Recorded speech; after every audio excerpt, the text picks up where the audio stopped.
26 வருட நம்பிக்கை, லட்சக்கணக்கான சந்தோஷ திருமணங்கள். கல்யாணம்னாலே தமிழ் மேட்ரிமோனி தான். No compromise. உங்க சைடுலயும் எங்க சைடுலயும். It's a GT promise. GT Holidays, South India's #1 travel brand. வணக்கம். ஆதன் செய்திகளுக்காக நான் ஆர்த்தி. கொடைக்கானலில் முதல்வர் ஸ்டாலின் 2வது நாளாக நடைபயிற்சி, விஜய் வேட்புமனு தொடர்பான வழக்கு தள்ளுபடி, மீண்டும் LPG சிலிண்டர் தட்டுப்பாடு போன்ற தகவல்களை கொண்ட ஒரு சிறிய செய்தி தொகுப்பை இப்போது பார்க்கலாம்.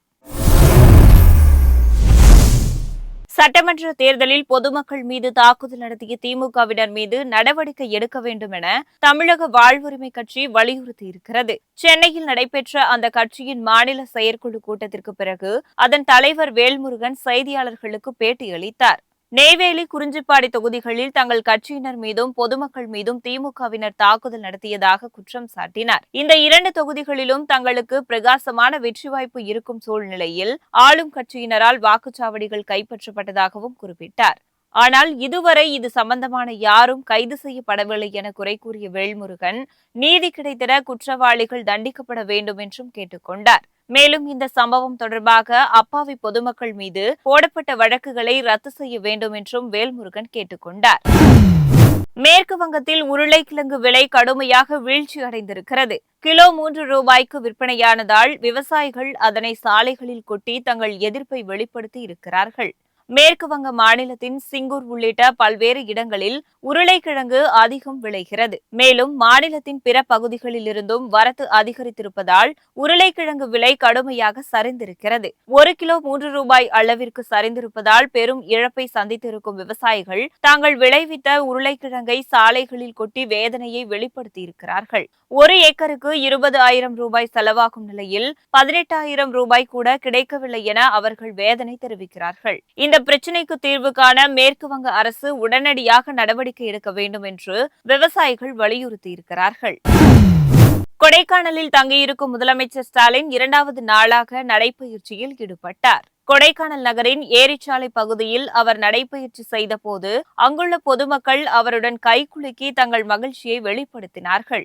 அப்போது சிலர் செல்ஃபி எடுத்து மகிழ்ந்தனர். சிறுமி ஒருவர் முதல்வருக்கு பூங்கொத்து வழங்கிய போது அதனை அவர் அன்போடு பெற்றுக் கொண்டார். மனோரஞ்சிதம் நீர்த்தேக்கம் பகுதியில் முதல்வர் ஸ்டாலின் தொடர்ந்து 2வது நாளாக நடைபயிற்சியில் ஈடுபட்டார். சுமார் 5 கிலோமீட்டர் தொலைவிற்கு அவர் ஏரிச்சாலை பகுதியில் நடைபயிற்சி செய்துள்ளார். தமிழக சட்டமன்ற தேர்தலுக்கான வாக்குப்பதிவு முடிந்ததும் குடும்பத்துடன் கொடைக்கானல் சென்ற முதல்வர் பாம்பார்புரம் பகுதியில் உள்ள ஒரு தனியார் விடுதியில் தங்கியிருக்கிறார்.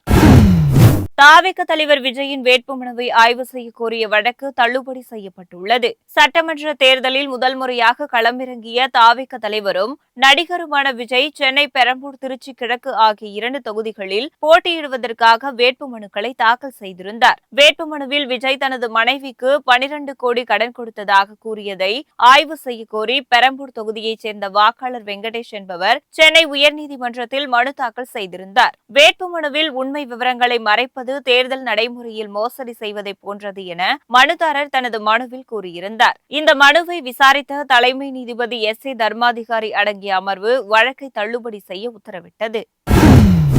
வாரத்தின் முதல் நாளில் தங்கத்தின் விலை சவரனுக்கு 240 ரூபாய் உயர்ந்து 1 சவரன் 1,13,840 ரூபாய்க்கு விற்பனையானது.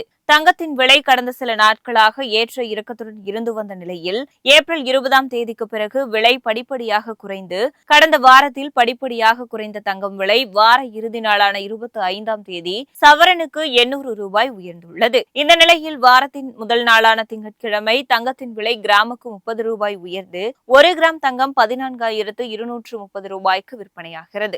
சவரனுக்கு 240 ரூபாய் உயர்ந்து 1 சவரன் 1,13,840 ரூபாய்க்கு விற்பனை செய்யப்பட்டு வருகிறது. நிலுவைத் தொகையை பொதுத்துறை எண்ணெய் நிறுவனங்கள் உடனே வழங்க வேண்டும் என கோரி LPG டேங்கர் லாரி உரிமையாளர்கள் வேலைநிறுத்த போராட்டத்தில் ஈடுபட்டுள்ளதால் மீண்டும் சிலிண்டர் விநியோகம் தடைப்பட்டுள்ளது. ஈரான் அமெரிக்கா போரால் கடந்த 2 மாதங்களாக நிலவும் வணிக சிலிண்டர் தட்டுப்பாடு காரணமாக தமிழகத்தின் பல்வேறு பகுதிகளிலும் பல உணவகங்கள் கடுமையாக பாதிக்கப்பட்டன. இதனால் பல உணவகங்கள் மூடப்பட்ட நிலையில் சில உணவகங்களில் உணவு ரகங்கள் குறைக்கப்பட்டன. மேலும் சில கடைகளில் பொருட்களின் விலை கடுமையாக உயர்ந்தது. இந்த நிலையில் எல்பிஜி டேங்கர் லாரி உரிமையாளர்கள் வேலைநிறுத்த போராட்டத்தில் ஈடுபட்டிருப்பது பொதுமக்களுக்கு மேலும் பாதிப்பை ஏற்படுத்தும் என கூறப்படுகிறது. அதாவது இந்தியன் ஆயில் உள்ளிட்ட பொதுத்துறை எண்ணெய் நிறுவனங்கள் 50 கோடி ரூபாய் வரை நிலுவைத் தொகையை பாக்கி வைத்திருப்பதால் எல்பிஜி டேங்கர் லாரி உரிமையாளர்கள் வேலைநிறுத்த போராட்டத்தில் ஈடுபட்டுள்ளனர். இதன் காரணமாக சுமார் 2000 டேங்கர் லாரிகள் லோடு ஏற்றப்படாமல் நிறுத்தப்பட்டுள்ளன. டேங்கர் லாரி ஊழியர் திடீர் வேலை நிறுத்தத்தின் காரணமாக தென்னிந்தியாவில் மீண்டும் சிலிண்டர் தட்டுப்பாடு ஏற்படும் ஆபத்து உருவாகியிருப்பதாக கூறப்படுகிறது. மேற்கு வங்க சட்டமன்றத்தின் தேர்தலில் 2வது மற்றும் கடைசி கட்ட வாக்குப்பதிவுக்கான பிரச்சாரம் நிறைவடைந்துள்ளது. திரிணாமுல் காங்கிரஸ் ஆளும் மேற்கு வங்காளத்தில் சட்டசபை தேர்தல் நடைபெற்று வருகிறது. மாநிலத்தின் மொத்தமுள்ள 294 இடங்களுக்கு 2 கட்டங்களாக தேர்தல் நடைபெறுகிறது. முதற்கட்டமாக 152 தொகுதிகளுக்கு ஏப்ரல் 23ஆம் தேதி வாக்குப்பதிவு நடந்தது. இதில் 93% வாக்குகள் பதிவாகின. முதற்கட்ட தேர்தல் முடிவடைந்த நிலையில் 2வது மற்றும் இறுதிக்கட்டமாக மீதமுள்ள 142 தொகுதிகளுக்கு புதன்கிழமை வாக்குப்பதிவு நடைபெறுகிறது. இதற்காக கோடை வெயிலின் அனலையும் பொருட்படுத்தாமல் அரசியல் கட்சி தலைவர் இறுதிக்கட்ட பிரச்சாரத்தில் ஈடுபட்ட நிலையில் மாலை 6 மணியுடன் பிரச்சாரம் முடிவடைகிறது. மேற்கு வங்கத்தில் 2ஆம் கட்ட தேர்தல் முடிவடைந்ததும் தமிழகம், கேரளா, அஸ்ஸாம், புதுச்சேரி மாநிலங்களில் ஏற்கனவே நடைபெற்ற சட்டமன்ற தேர்தலில் பதிவான வாக்குகள் மே மாதம் 4ஆம் தேதி ஒரே நேரத்தில் எண்ணப்பட்டு முடிவுகள் அறிவிக்கப்பட உள்ளன. இந்திய பங்குச்சந்தையில் கடந்த 16 ஆண்டுகளில் இல்லாத அளவு வெளிநாட்டு முதலீடு கடுமையாக சரிவடைந்துள்ளதாக தகவல் வெளியாகியுள்ளது. இந்திய பங்குச்சந்தை முதலீடு குறித்து மார்க்கன் ஸ்டான்லி நிறுவனம் வெளியிட்டுள்ள ஆய்வறிக்கையில் கடந்த மார்ச் மாதத்துடன் முடிவடைந்த காலாண்டில் இந்திய பங்குச்சந்தையில் வெளிநாட்டு முதலீட்டாளர்களின் பங்களிப்பு 16 ஆண்டுகளில் இல்லாத அளவுக்கு குறைந்ததாக தெரிவிக்கப்பட்டுள்ளது. அதே நேரம் உள்நாட்டு நிறுவன முதலீட்டாளர்கள் மற்றும் தனிநபர்களின் பங்களிப்பு 29% என்ற சாதனை அளவை எட்டியுள்ளது என்றும் கூறப்பட்டுள்ளது. இந்திய பங்குச்சந்தையில் உள்நாட்டு நிறுவனங்களின் பங்கு உயர்ந்துள்ள நிலையில் அதற்கு நேர்மாறாக வெளிநாட்டு முதலீட்டாளர்களின் பங்களிப்பு குறைந்துள்ளது என சுட்டிக்காட்டப்பட்டுள்ளது. உள்நாட்டு நிறுவனங்களை பொறுத்தவரையில் நிதித்துறையில் முதலீடு குறைவாகவும் நுகர்வோர் அத்தியாவசிய பொருட்கள் துறையில் அதிக முதலீடும் செய்துள்ளனர் என்றும் தெரிவிக்கப்பட்டுள்ளது. நீட் தேர்வு எழுதும் மாணவர்களின் மன அழுத்தத்தை போக்க உதவி எண் அறிமுகம் செய்யப்பட்டுள்ளது.